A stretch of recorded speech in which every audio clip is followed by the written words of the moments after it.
बांटे। बिहार की महिलाओं को सिंदूर नहीं चाहिए, उनको रोजगार चाहिए, शिक्षा चाहिए, स्वास्थ्य चाहिए। गैर मर्दों के नाम के सिंदूर भाजपा में लगता हो, भाजपा के घरों में लगता हो।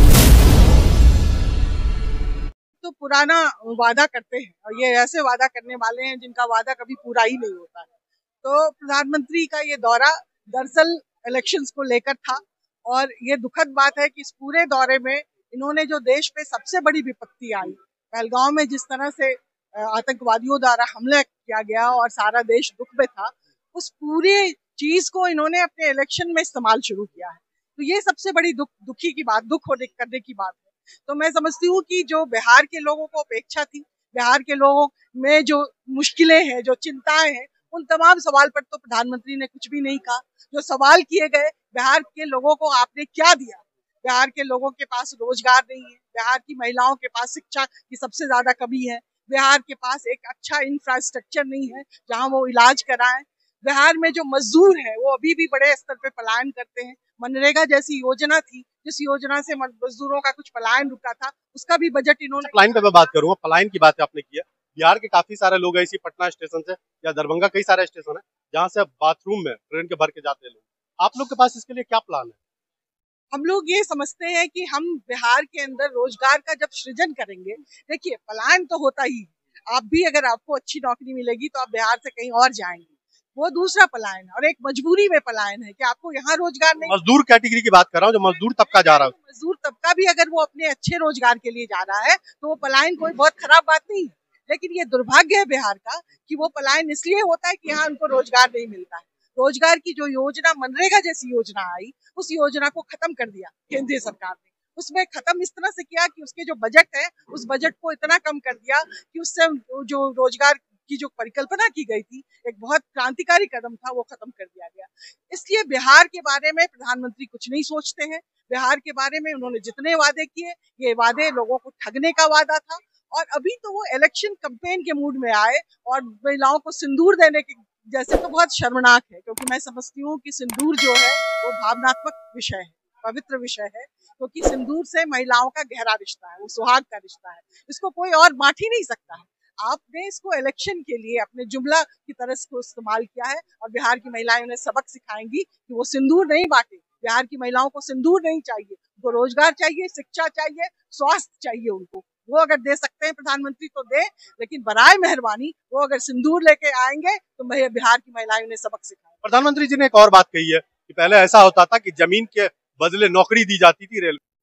देखिए, ये तो पुरानी बात हुई, ये नई बात नहीं। प्रधानमंत्री के भाषण को भी देखेंगे तो उन्होंने लालू यादव पे ही सबसे ज्यादा हमला किया है। वो बिहार के लोगों के बारे में, उनके दुख के बारे में, उनके तकलीफ के बारे में वो एक लफ्ज नहीं बोलते हैं। उनकी चिंता में बिहार के लोग नहीं है, उनकी चिंता में लालू यादव। भाई लालू यादव से उनको इतना डर है, इतना खौफ है कि उनका पूरा वक्तव्य जो है वो लालू यादव पर केंद्रित है। वो अपनी बात क्यों नहीं कहते? वो ये क्यों नहीं कहते हैं कि अभी तो उनकी सरकार है, अभी नीतीश के साथ उनकी सरकार है, वो इस सरकार में क्या कर रहे हैं?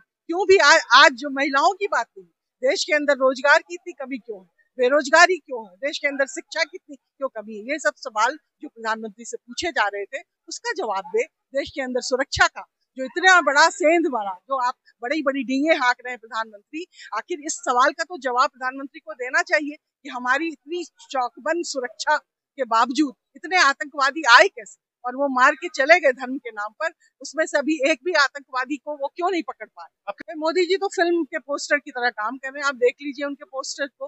अभी अमिताभ बच्चन का भी पोस्टर उस तरह से नहीं होगा जिस तरह से वो सूट बूट में है। और ये तो एक प्रधानमंत्री का ये तरीका नहीं कि वो अपने को फिल्मी हीरो की तरह पेश करे। प्रधानमंत्री को शालीन होना चाहिए, प्रधानमंत्री की भाषा शालीन होनी चाहिए।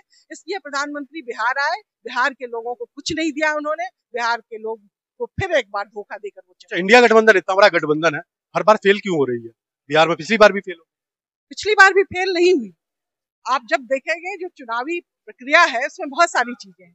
पिछली बार आप देखें वोटों का परसेंटेज तो बहुत कम वोटों से गठबंधन की हार हुई थी। इसलिए बहुत चीजें हैं जो जिस पर की काम करने की जरूरत है, गठबंधन को भी काम करने की जरूरत है।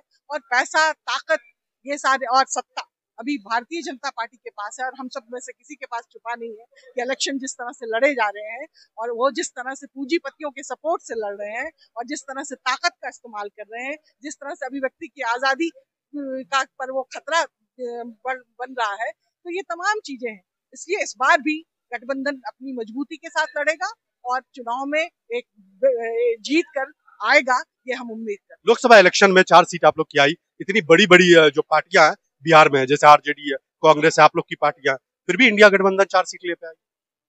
नहीं, हमने कहा कि पिछली बार के चुनाव का अगर आप आकलन करें और उसमें आप वोटों का परसेंटेज देखें तो आपको गठबंधन के, इंडिया गठबंधन के और जो भारतीय जनता पार्टी के जो गठबंधन की सीटों में आप देखेंगे कि बहुत ज्यादा का फर्क नहीं है। इससे ये होता है कि बिहार की एक बड़ी जनता आपके साथ है। चुनाव में और आपको मेहनत करने की जरूरत है और इस बार पूरी मेहनत के साथ हम आएंगे और जीत कर हम आएंगे। नीतीश कुमार जी ने इतना अच्छा काम किया बिहार में, तो वापसी की तैयारी में लगे हुए हैं। नीतीश कुमार जो शुरुआत में जो बात कह रहे थे, अब तो नीतीश कुमार कोई काम नहीं कर पा रहे हैं और उनकी मानसिक हालत भी काम करने की स्थिति में नहीं है। उन पर भारतीय जनता पार्टी के लोगों का कब्जा है। आप देखिए कि बिहार में पिछले दिनों अपराध बढ़ा है, बिहार में पिछले दिनों महिलाओं की असुरक्षा बढ़ी है, बिहार में बड़ी बड़ी घटनाएं हुई हैं, दलितों पर हमला हुआ है और बिहार में लिंचिंग जैसी भी घटनाएं हो रही हैं। तो क्या कर रही है सरकार? और रोजगार के अवसर घटे हैं, महिलाओं के रोजगार की कमी हुई है। आप देखिए स्वास्थ्य के क्षेत्रों में जाके देखिए क्या हालत। तो सिर्फ भवन बना देने से नहीं हो जाता। लेकिन वो बोल सकते हैं ना, मैंने रोड बनाया है, मैंने सड़कों का निर्माण अच्छा किया है, बिजली दी है, उसके बाद शिक्षा में कुछ सुधार किया हमने। शिक्षा में कोई सुधार उन्होंने नहीं किया। शिक्षा का अगर आप आंकड़ा देखेंगे तो पहले से प्रतिशत घटा है। सड़क बनाना सरकार का जिम्मा है, सरकार को बनाना ही चाहिए, सरकार देना ही चाहिए। इसलिए ये चुनाव का वक्त है, अभी बड़े बड़े जुमले परोसे जाएंगे। सवाल है कि जनता तय करेगी कि कौन उसके हित में। या बिहार में कट्टा राज चलता रहेगा, लोग मातम के शिकार होते रहेंगे, लोग डरे सहमे रहेंगे और आप चुप रहेंगे। रोड शो में आए थे, रोड था, शो समाप्त था, पूरी तरह से फ्लॉप था, सब लोगों ने देखा। ऑपरेशन सिंदूर का बहाना लेकर के आए थे, ऑपरेशन सिंदूर पर सबको ही सहमति व्यक्त किया, आपको तो सब लोगों ने सहाय सहयोग किया। अच्छी और कितनी खराब है जाके सुहागन से पूछिए। सिंदूर लगाता है लोग अपने मर्द के नाम का, गैर मर्दों के नाम के सिंदूर भाजपा में लगता होगा, भाजपा के घरों में लगता होगा, लेकिन बिहार के अंदर जो हमारी संस्कृति है ना, सिंदूर सुहाग का प्रतीक है और सिंदूर सिर्फ अपने ही पति के नाम के लगाए जाते हैं और 7 जन्मों का बंधन का कसमें भी खाई जाती है। ये भाजपाई को इस देश के सनातन संस्कृति और सभ्यता से क्या लेना देना? ये तो राजनीति करती है, लेकिन जब इस देश के सेना को प्रधानमंत्री के चरणों में लाने की बात इसके मंत्री करते हैं मध्य प्रदेश के, सोफिया जो कर्नल हैं, उसको आतंकी का बहन बताया जाता है। उस भारतीय जनता पार्टी से राष्ट्रवाद, राष्ट्रीयता, अखंडता, संप्रभुता का क्या उससे सवाल जवाब किया जा सकता है? वो तो सिर्फ वोट की राजनीति के लिए आते हैं। क्या करते? जब भी इस बिहार के अंदर में आज स्वयं ही प्रधानमंत्री को सामाजिक न्याय की बात करनी पड़ी, आखिरकार उस स्पीच पर आकर के नाक रगड़ना पड़ा जिस स्पीच को तेजस्वी जी ने तैयार किए थे, आदरणीय लालू प्रसाद जी की विचारधारा। अभी आपने बोला है कि बिहार में जंगल राज हो गया है, गोलियां चल रही है 2 किलोमीटर पे, तो वो तो लालू जी के टाइम में भी था जंगल राज। जरा सा निकाल दीजिए, पढ़े लिखे हैं, ताकड़ा निकाल कर लेकर आइए एनसीआरबी के आंकड़े निकाल करके लेके आइए। 20 साल और 15 साल दोनों का, जब झारखंड बिहार एक था। तो आप जैसे नहीं बोलते जंगल राज। हम तो बता रहे हैं, मैं तो बता रहा हूँ ना कि 15 साल के शासन काल का उठा करके एनसीआरबी जो भारत सरकार में बैठा हुआ लोग है, रिपोर्ट लेके आइए। अगर अध्ययन करते हैं तो जरा जाके गूगल पर सर्च करके निकलवा लीजिए, तब आपको दूध का दूध और पानी का पानी समझ में आ जाएगा। आज लगातार हत्या हो रहा है, कोई चलाता है क्या? कोई नेशनल जो चैनल है जो बिका हुआ है इस देश के अंदर में है बहुत सा, वो चलाता है, लेकिन गैर भाजपा शासित राज्य आ जाए तुरंत 2 हत्या के बाद जंगल राज रिटर्न करना शुरू कर देगा। 4 हत्या उधर, 5 हत्या उधर, 3 हत्या उधर, 2 हत्या प्रतिदिन। पटना सुरक्षित नहीं है, कॉलेज सुरक्षित नहीं है, यूनिवर्सिटी सुरक्षित नहीं है। अरे आपको नई जानकारी है तो पता कर लीजिए कि खुद ही डकमंगला के पास एक्सिबिशन रोड में किस तरह से लड़कियों को नंग प्रदर्शन करवाया गया था, इन्हीं के राज थे। कहाँ चला सकता है? इसलिए नहीं चला सकता कि सब लोगों पर एक अलग भार है, उन भारों से प्रभावित है। तो बिहार के अंदर में जो लोग, जंगल राज क्यों कहा गया था बिहार को?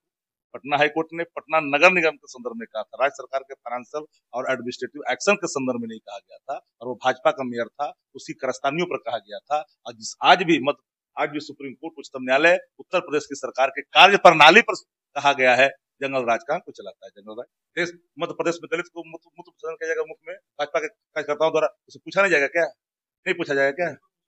द्रौपदी मुर्मू को नहीं ले जाओगे? नए नवनिर्मित लोकसभा भवन के उद्घाटन समारोह में लोग सवाल नहीं पूछेंगे क्या? ये नहीं चलेगा, ये भ्रम में नहीं रहे, वो दिन बदल गए, सवाल सामने है। नीतीश कुमार जी ने पूरे बिहार में रोड बनाया। नीतीश कुमार आपको पढ़ना चाहिए, पढ़ना चाहिए, जानकारी ही प्राप्त करना चाहिए। नीतीश कुमार वही नीतीश कुमार जो केंद्रीय मंत्रिमंडल में थे श्रद्धेय अटल जी के नेतृत्व में जो सरकार थी।